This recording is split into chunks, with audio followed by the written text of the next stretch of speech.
The world is changing fast. New technologies, shifting social landscapes, and evolving ways of living can feel both exciting and overwhelming. So, how do we find balance? I'm Stephanie von Bismarck, activist, author, and digital educator. Welcome to my podcast, where each week I sit down with some of the world's best thinkers, trailblazers, and extraordinary people to explore how we can navigate this fast-moving world. We'll share practical tools and uncover inspiring ideas to help us all thrive and answer the simple question, how do we manage?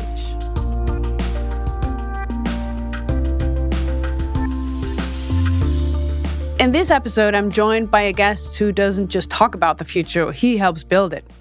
You might know Piers Linney from TV shows such as Dragon's Den or The Secret Millionaire, but his story goes way beyond the screen.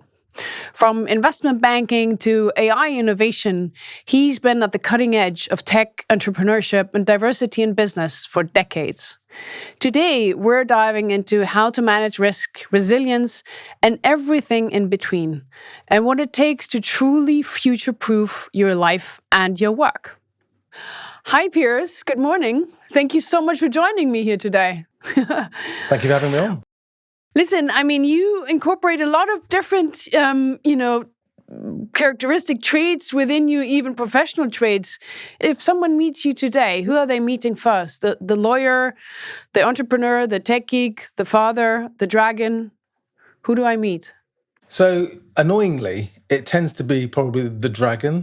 Okay. Although it's a weird thing because, Dragon's Den was 10 weeks of my life, 10 years ago. But it still sort of, I wouldn't say haunts me is the right word, but it still follows me around because I keep playing it. So it's always played on. So even young shop assistants recognize me in Boots, wherever it might be. So I think in some ways it was a good thing, but it kind of opened doors. So that's how I'm probably most recognised for. I was in New York about 2 weeks ago with my young daughters at one of their birthdays, and someone recognised me, in a hotel there. But I think my day job really is technology, really, and very much focused on artificial intelligence. So that's why I think that's a game changer. It's the biggest economic opportunity. I call it a once-in-a-species opportunity. So that's something that I decided to paddle into quite hard. I know with Implement AI, you sort of help businesses harness AI. I know that's a big topic of yours. I talk to a lot of entrepreneurs, especially in sort of smaller businesses or medium-sized businesses, often also female entrepreneurs, and they know they have to do something, but somehow they don't really know where to start. They really want to help their own companies, but they don't really know where to start. So there's different layers, isn't there? I would say you've got kind of personal. Use AI to augment yourself. So there's nothing I do, right? It astounds me every day, though I don't use, if it's cognitive work at least, it's not going to help me in the gym too much. But cognitive work, might probably create me a decent plan. But cognitive work, there's nothing I do where at some point I don't use a model, artificial intelligence. I tend to use ChatGPT Pro. Then you've got the kind of prosumer, very small organization, really, which is very similar to learning how to use. So what you have to do is learn to use the basic tools.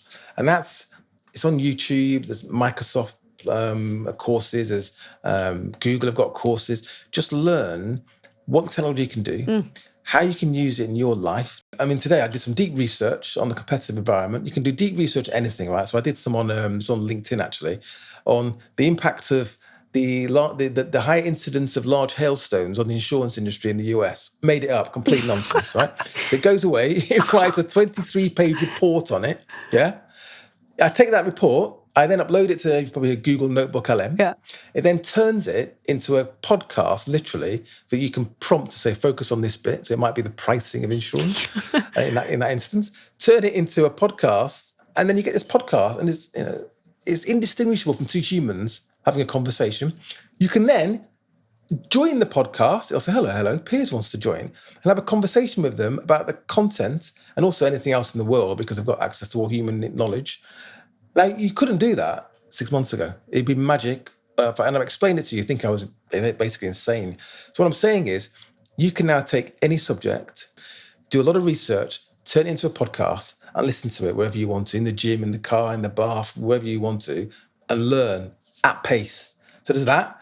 Then there's the organization, and that's more complicated. That depends on how big your organization is, how complicated it is. Have you got workflows, processes, employees? Have you got customers in different places, languages, regulatory issues?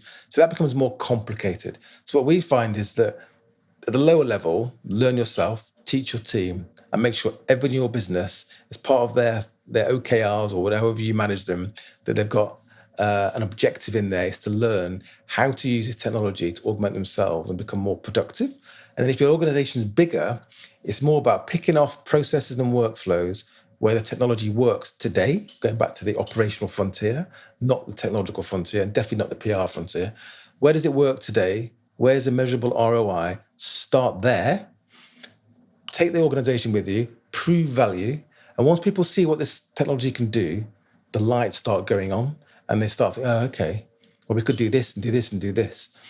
Now, the end game, though, is not to tweak and automate the business you've got. To really create competitive advantage, what you need to do is start thinking about, if we started again, what would it look like AI first? That's the objective. There's a lot of voices out there that say if you're a business that doesn't use AI in the future, you're going to be out of the game. What do you think about that? 100%. Yep. Absolutely. So if you think about, the thing about today is, I talk about exponentials and not, right? There's a lot of books on this you can read, all this sort of, the big AI names have written a book about it. But an exponential curve, I think Sam Altman said this, the CEO of OpenAI, when you look into the past, it always looks flat. Yeah. It looks like nothing's changing, really. When you look into the future, it's vertical. Yeah. So you're going from a railway track to an elevator, essentially. And wherever you are on that curve, that's what it looks like. And the danger is that people, they're reading about AI, they're thinking about it, they're hearing the noise, they're seeing these companies and valuations, but you're not really feeling it yet. Yeah. But it's just like there's an outbreak of some flu virus in some city in China you've never heard of called Wuhan. Yeah. And a couple of months later, your kids can't go to school or you can't leave your house by law, right? Yeah. That is exponential change. And that's what we're experiencing. We're just in the low foothills of it. But once it accelerates away, my view is, going back to your point, is that unless you're kind of on that ship, once it's got away a certain distance from the quay side, if you want to call it that, it's not coming back, right? This is not cloud. I gave a keynote last year to the financial services sector, quite a big keynote, about transitioning to the cloud, right? And don't tell them this. I used the same notes from a keynote I did 8 years ago, right? You won't be doing that in AI.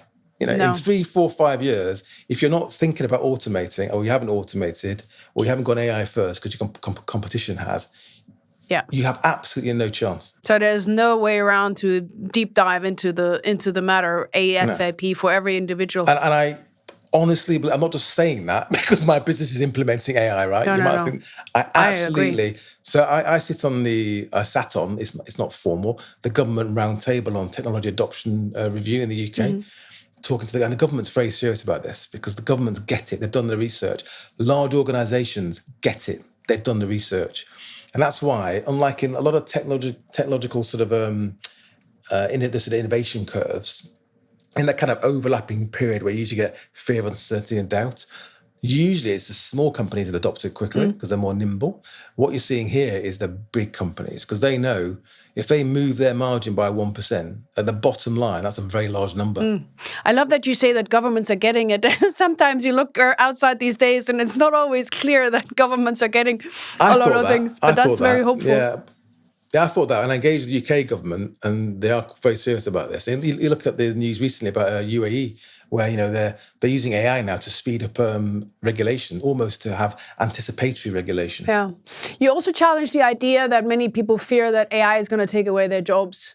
So how do you think management can sort of help their teams transition in that phase between their old jobs, the AI that comes in and possibly creates a whole set of new jobs? How do you think that will work the best? Well, management should be probably the most worried. So it's about horizons, isn't it? Time horizons, okay? So if you go 30 years out, all bets are off. They may have AGI. You'll have AGI designing robots in ways we don't understand how they work. It's almost like, you've seen it now, it's using muscle tissue almost, and little tiny pumps and veins instead of pneumatics and motors. So you'll have robots that are more effective, more agile, I've got more dexterity than humans. You'll have intelligence that's way beyond ours. Who knows? So pull it back. So within 5 years, I think you're going to see people will have to be augmented because that's how you're going to win. Yeah. So your biggest cost in most businesses, and that linear cost, that link between your revenue and your cost base, that linear association tends to be, which affects your margin, how it makes it hard to expand, is people. Yeah. So I think you can augment people to grow revenue, expand your margin because your cost base doesn't grow at the same pace. You kind of detach them. You can do things that humans can't do. So data was always very expensive to pass through. Big data for 10 years, everyone was saying. Now anybody really can deploy a team, spin up a team, a very large team of data analysts to go and make sense out of any data almost. So there's lots of ways in which it's going to affect work. But essentially, get back to your point, cognitive labor, knowledge work is going to zero. There's no doubt about it. So then the question is, longer term, 10 years out, what do we all do all day? Okay, that's a different podcast. But in the 5-year time frame, it really is embrace it, use it, deploy it, augment yourself, augment your team, and build a more profitable business with probably less risk. People talk about regulated industries, healthcare, finance, and they say the regulators aren't ready yet for AI. I agree, totally agree. 5 years, maybe 10 years, somewhere between the two. Regulators won't want to talk to humans. They want humans to carry the can when things go wrong. They want to talk to an AI. Yeah. Because it won't have, it would be infallible and it won't have bias. Yeah. I mean, I know you're a dad. What do you think are the skills that they should actually be teaching in schools these days versus what they sometimes are teaching? Wow, we are covering some ground here. So I've got teenage children. So I've got 2 16s really, just about, one 14-year-old. And going through their exams. And the education system is utterly irrelevant, right? They're having conversations about should they be using, AI and LLMs in school, or, these, and they're taking advice and talking to the AI in Snap, for example, Snapchat. All of them have ChatGPT Plus, I've given them. Yeah.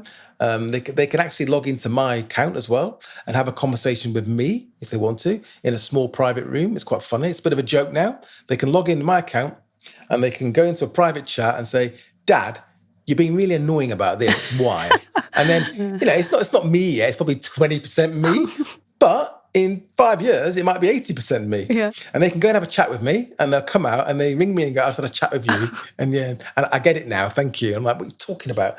Oh my God. So they use it, and education is going to have to change. I think that the system we've got, I was a trustee of Nesta, UK's largest innovation foundation, for 6 years. And that looked at education, trying to change the system. Very hard to do, very slow. But sadly, what will happen is, I think we'll get to a point where it's so broken, it's so irrelevant that they're going to have to reinvent it. But they won't do that in advance, sadly, because of the nature of the beast. But I say to my kids now, you need to be able to use this technology to get ahead, and don't do jobs or train to do things that won't be relevant in 5 years. It's gonna be important of each and every one of us to teach our children to take that responsibility, because we can't always rely on what the school is offering. Well, I've got one's kind of creative, my youngest daughter. So again, creativity is at risk as well. One, he may join the military, so that's kind of his thing. And one's like a mini me, quite entrepreneurial. So they might be okay, but I think it's very hard looking at your children today and trying to understand how you prep them for the world they're going to live in, because we wouldn't understand the world we're in now 2 years ago. So when Piers was growing up, what was his dream of becoming, and how much of that came into reality? So I grew up in a mill town in Lancashire. So that's literally where the Industrial Revolution started. I mean, quite literally. So I grew up there seeing these mills, and I was fascinated by the kind of entrepreneurs of the age, really. That's what piqued my interest in business, although I didn't know it was business. And I wanted to go into business. So everyone around me said, "Oh, we want to go into business." And any accountants listening, don't take this personally, but they said you should be an accountant, which was kind of terrible advice, really. But so I kind of thought, "Oh, I want to be an accountant." And then I was really interested in law. I did law at sort of my A-level in the UK, which fascinated me. So I ended up doing a law and accounting degree. And then through that, I ended up going to Manchester University. So I was always interested in business, but even from the age of 13, I had a paper round. So I had a paper round. I earned, I'm showing my age now, £5 a week, I think it was. It was £4.50 if I was late.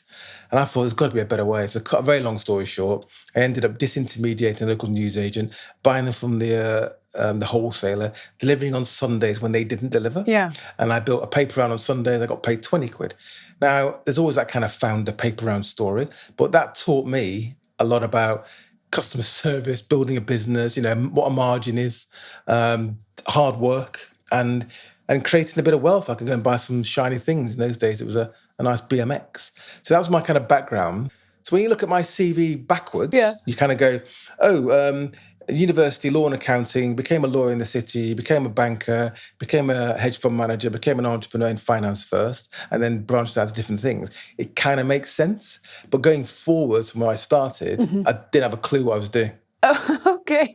Well, I think that gives a lot of hope to a lot of young people out there, because I think even if you look at myself, I jokingly say sometimes I still don't know what I'm doing.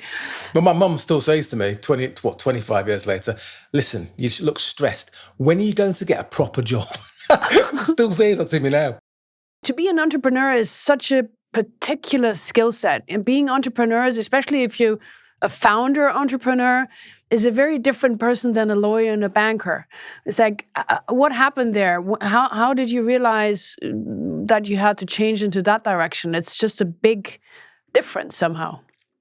So I think I was always the entrepreneur. So I had the paper round business. Yeah. I did door-to-door sales. I used to do like door-to-door. So it's pre-Amazon, right? Door-to-door sales, like things, help you get a jam jar lid off, can openers, pots and pans, literally. So I learned to sell it on doors. And then I did things at university. I did things at law school. So I was always kind of doing things, they call them side hustles now, right? I was always doing something on the side. And eventually some of those side hustles became reasonably large businesses. Not all of them worked out by any stretch of imagination, but some of them did. So I was always kind of the entrepreneur. Is there something that you learned through all your years of experience that you wouldn't do again? Like for someone who's listening who would love to learn from your experience? People say to me, would you I wouldn't qualify as a lawyer again now, because I think it's going to be automated. I think lots of things are going to be automated, right? Yeah. But if you asked me that 5 years ago, before the arrival of generative AI, I would say that I would go back and follow my path. So law for me was very, very hard for me to get into. I really struggled, but I managed. I got one chance. One firm gave me a chance. And once I was in law, I kind of got through that restriction into the city or Wall Street. And then it was a meritocracy. No one ever asked me again what school I went to, what I got in my exams. So that was one thing that really sort of helped me. So I'd follow my path again.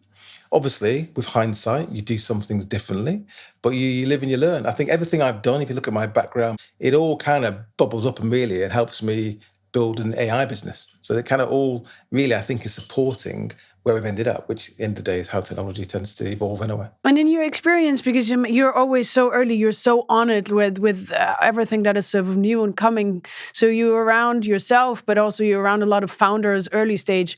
What are the biggest mistakes you see founders making? Oh, good grief. You're going to need a longer podcast.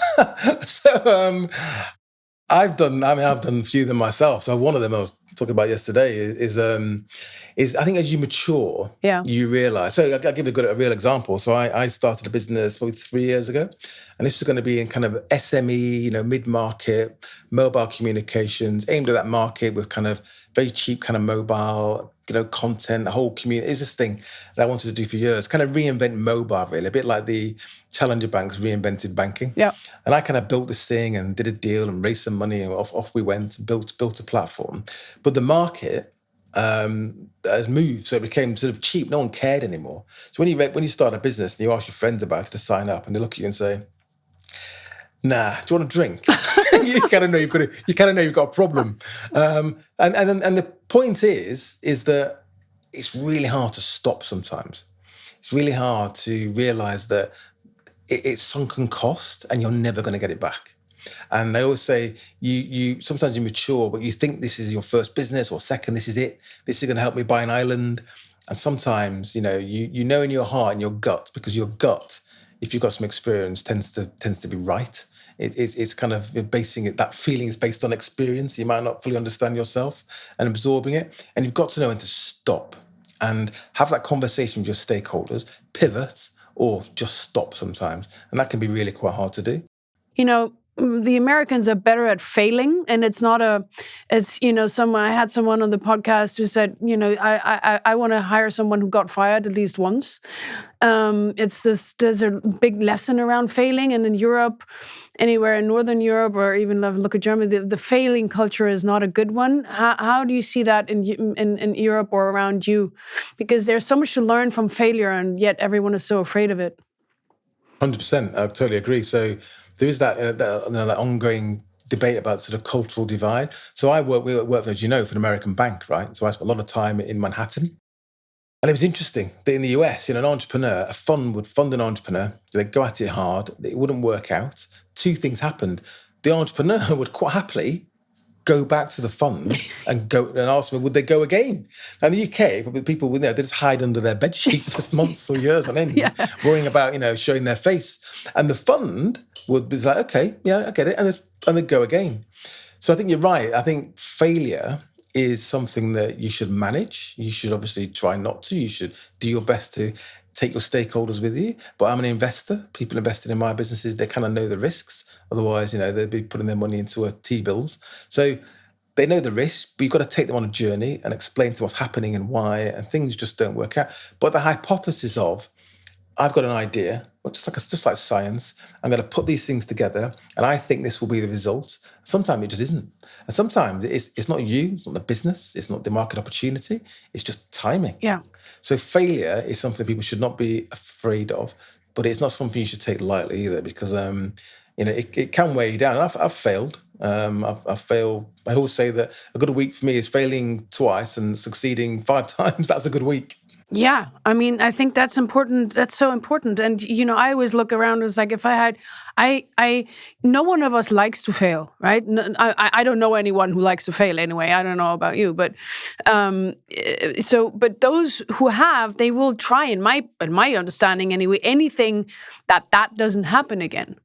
But if you try to avoid those mistakes, so someone who's gone through that process is, for me, sometimes more interesting because that is just, we're trying to avoid what already happened. Yeah, so my cloud business, actually, it was about to go down the sort of proverbial toilet in terms of the share price, and we were about to sell it in a fire sale. And you have to go to a lawyer, and the buyer put it through administration, basically. So it's quite painful. And when you've got a public profile as well, it's even more painful. So I had journalists calling me, saying, "Oh, could you do an interview?" Big TV outlets. And I thought, oh no, what am I going to do? So I'm at this little lawyer's office. You have to be an independent lawyer. I'm in this little lawyer's office in central London to get this document signed by an independent lawyer. And I'm sitting there almost in tears, gutted really, because, I spent quite a long time building this business. And I look on the TV, and in the UK, there's a chap called Philip Green who was being grilled in the Parliament about the sort of losses on a particular pension fund he was supposed to be managing.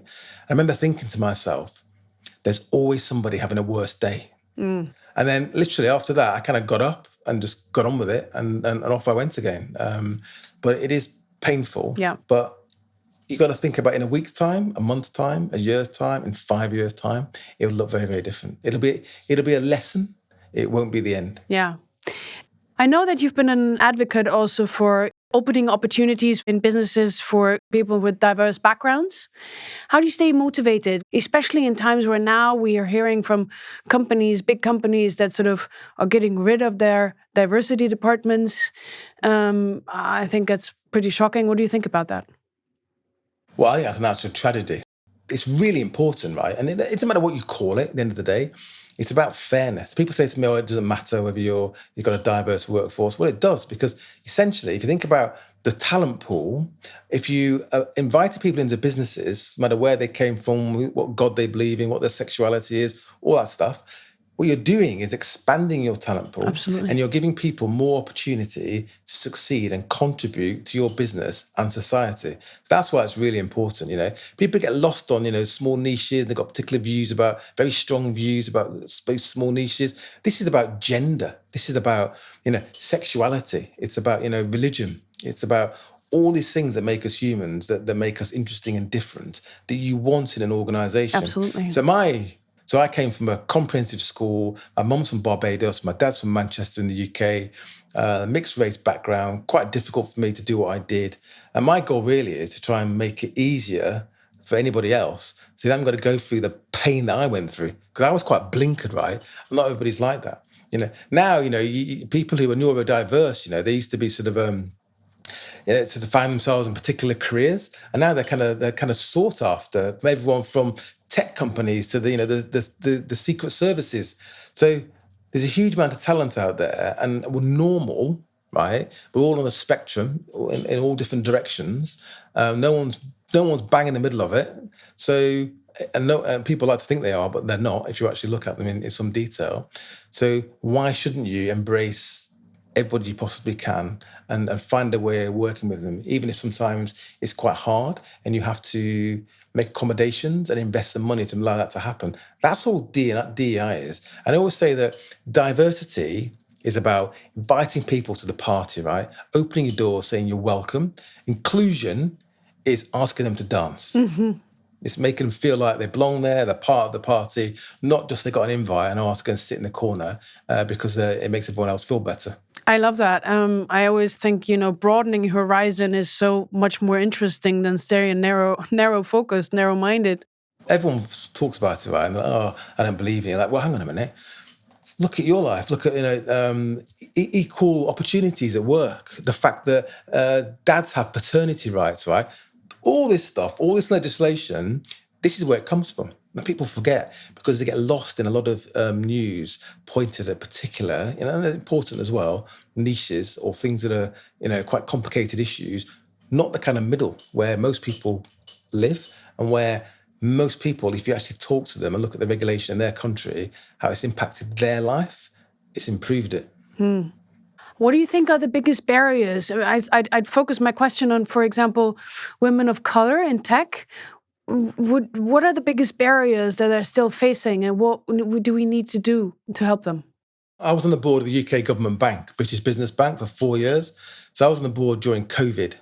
And during that time, interestingly, it wasn't really linked to COVID, obviously, but there was a report called the Alone Together report. So it was the first report commissioned that actually looked at the impact of access to capital, access to guidance, access to mentorship and opportunity, and the outcomes for diverse founders, essentially. Now, that report specifically was focused on, I think it was African Caribbean founders as well. And the way I look at it, try and sort of summarize it for you, right? It's like you turn up to a 100-meter running race.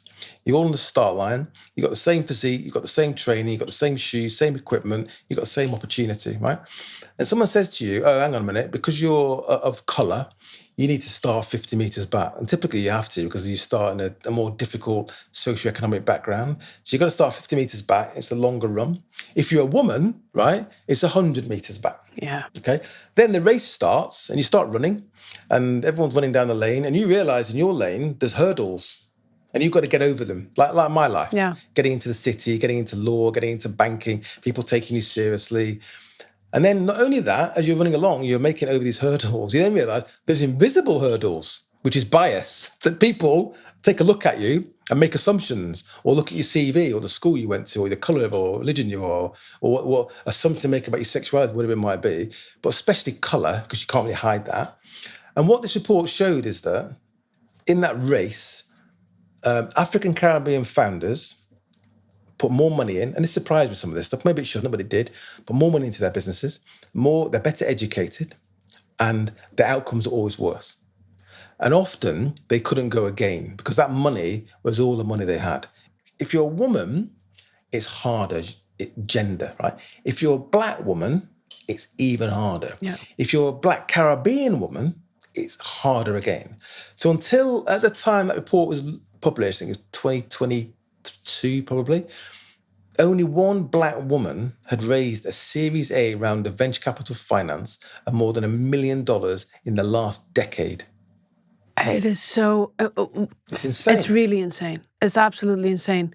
What can really be done to alleviate that and to make it better? Well, it's getting better, I think, not fast enough. So you've seen, there's funds out there that are focused on, diverse founders, from female founders to black and BAME, I want to call it. People don't like that term, but black, Asian, minority, ethnic founders. But there's issues with, white working class lads that want to raise money as well, like my dad was, essentially.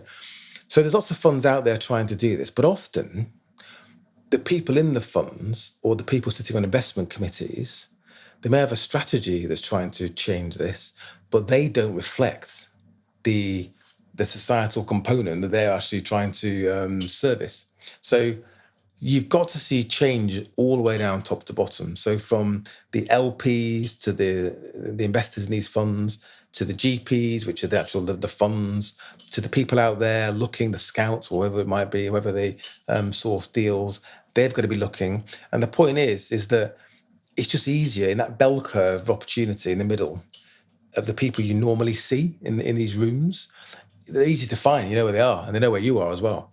At the end of those curves, at either side of it, you've got to work a bit harder, and that means spending more money typically. And people don't want to do that. So whether it's talent or whether it's investments, you've got to go and fish in unfamiliar waters, and you've got to go and, the way I look at it, is fish a bit deeper as well. And that's where you're going to find the gems. Because I always say that ambition, right?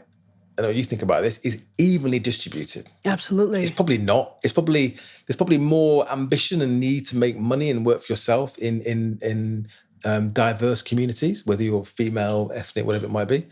So let's assume it's evenly distributed. Access to capital, opportunity, guidance, support, social capital isn't. Yes. And the question is, how do you synthesize that? Because you can't wait generations for it to grow to be built. That's what it takes. No. So you can synthesize capital to some extent, which you're kind of seeing. Support and guidance, maybe. Social capital, networks is a bit harder. So it's generational. But you've got to kind of make sure that you're making progress. Yes, and really supporting also, I'm always for education and supporting those in schools and areas who are, from socially more diverse or difficult backgrounds. There you need to put the money in so that they have equal chances. Let me give you an example, right? So before Dragon's Den, I did a program in the UK called The Secret Millionaire, right? Yeah. And I was put into a prison, a young offenders prison. Yeah. Oh. And I met a young lad there. I did a post about this on LinkedIn as well. Let's call him Ethan, right? And I met him there, and I realised that immediately, very bright, very intelligent, helping other prisoners to learn to read. If he was born in, a nice part of London, he would have ended up at Morgan Stanley, right? But he didn't. He grew up in a very difficult area, went to a pretty rubbish school, and he wasn't challenged. He got bored. He did a stupid thing, ended up in prison. Quite a serious offences, quite a long prison sentence. But nothing I can get my head around. Anyway, cut a long story short, he gets out, I mentor him, I employ him for a while, I make him redundant actually, which is pretty awkward. He then starts a business. I'm like the uncle he never had, so I mentored him a little bit. I didn't mollycoddle him. I think I gave maybe his first rent guarantee, that kind of stuff, right? The kind of stuff we're talking about, that general support, someone on the phone you can ring and ask questions, or somebody that knows somebody that can put you in touch with, go and have a cup of coffee with. I did that. 10 years later, he's a cloud infrastructure architect. He earns over 100 grand a year. He's got a family and a house. Yeah. So now he's a functioning contributor to society, which he always should have been if he just wasn't born in the wrong postcode. Exactly. I mean, you mentioned you sort of experienced successes and setbacks. How do you manage stress and setbacks yourself personally? It's a good question, that. I don't really know. Probably need to ask people who work or live with me about how I manage stress. But I think, so I'm kind of all in. So I kind of look at, for example, like implement AI and the AI bit opportunity as the biggest I'm ever going to see. Right. So if I'm ever going to go and work 12 hours a day, 7 days a week for the next 2 years, if I need to, I'll do it. I don't bat an eyelid. But I try and find time to, look after myself. I don't always do it, to be honest with you. I'm not going to pretend I've got this, like, I'm up at 5 a.m. and I'm down the gym and I've got my schedule. Yeah, meditating in between. I'm meditating in between, exactly. It's not happening. I've got a massage at 2:30, blah, blah, blah. And then I'm having my, avocado on toast. Not me, right? I was not that organised. And I find that quite boring. So I'm a bit sort of, the beauty of my life is that I've got the kind of the day jobs, I suppose. implement AI, I think, we're about to raise some money now. We're going to do a seed round and grow the business. But I will work as hard as it takes because I am a believer. Two things. One is I don't believe in work-life balance. I think it's a fallacy. Okay, So I tell don't me. care how many people who are doing podcasts or YouTube videos about it. It does not exist in the early stages, especially of trying to build a business. I just don't buy it at all. So that's the first thing, really, is I don't really believe in that. And the second one is I think you can outwork the competition, quite literally. Persistence is key, huh? Yeah.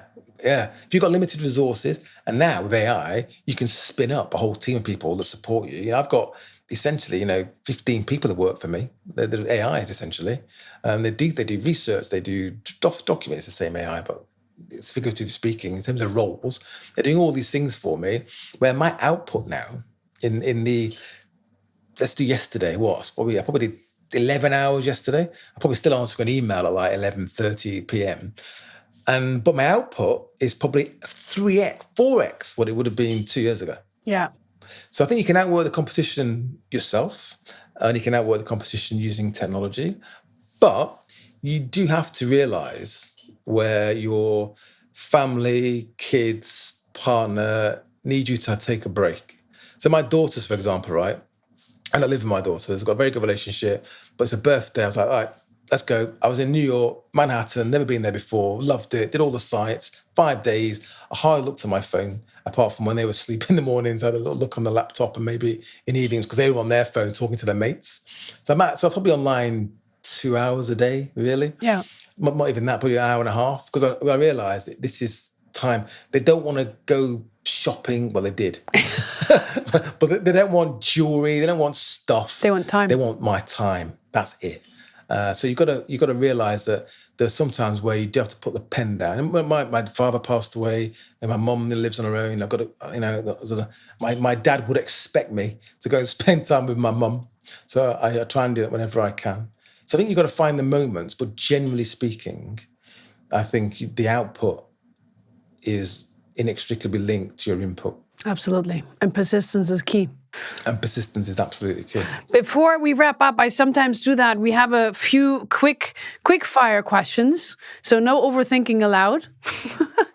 Okay, I'll try not to. Yeah. What's the best piece of advice you've ever received about managing people or businesses? I think it's kind of Richard Branson's really, because I have spent time with Richard Branson, which is hire great people and get out of the way. Okay. One book you'd gift every entrepreneur. The Coming Wave by Mustafa Suleyman.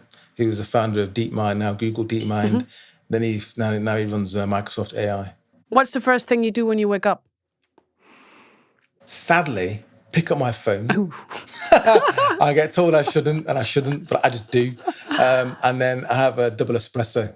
Okay, that's probably a little better than picking up the phone. Yeah. What's one app you can't live without? I guess my to-do list. Ah. So I use Microsoft To Do, right? Okay. Very simple. Yep. Just a to-do list. And it's just there because I'm quite good at keeping things in my head, but sometimes things do slip through the cracks and that makes sure they don't. Okay. Dream dinner party guest, dead or alive? Be my dad. Yeah, I understand. That would be the same for me. If you'd build an app or like a startup tomorrow outside of tech, may I add, what would it be? It'd be something which is about, again, the human connection. I think the world's going to go full circle. I think that everyone today wandering around offices, earning 500 grand a year as a hedge fund manager, accountant, lawyer, whatever you are, thinking you're great, right? Those jobs are going to go to zero, right? If you're a multilingual, masseuse, who can do hair, who can cut hair, you're probably going to be earning far more money in 10 years than anyone doing knowledge work. I love it. I love my conversation with you. I mean, I feel super inspired. Thank you so much for taking your time. I really appreciate it. And I loved everything that we talked about. Well, thank you for your questions and thank you for having me. What an energizing and insightful conversation with Piers. It's clear why he's made such a success of his career. He's so full of passion, both for business and for life in general. His thoughts and advice on improving diversity in the workplace were really inspiring. And it was truly impressive to hear about everything he's doing to make positive change in that area. We talked about tech, risk, resilience, identity, and everything in between. And I hope we can all walk away smarter, braver, and more ready to manage what's next. If you want to learn more about Piers' work at Implement AI or Moblogs, check out the show notes. And if you love today's episode, please hit follow and share it with someone navigating their own next chapter. Until next time, keep asking, how do we manage? This episode of How Do We Manage was brought to you by Audi, hosted by me, Stephanie von Bismarck, and featured Piers Linney. It was produced by Tory Pope, the production manager was Angela Crago, and the executive producer was Ellie DiMartino. The series was recorded and edited at Podshop Studios in London.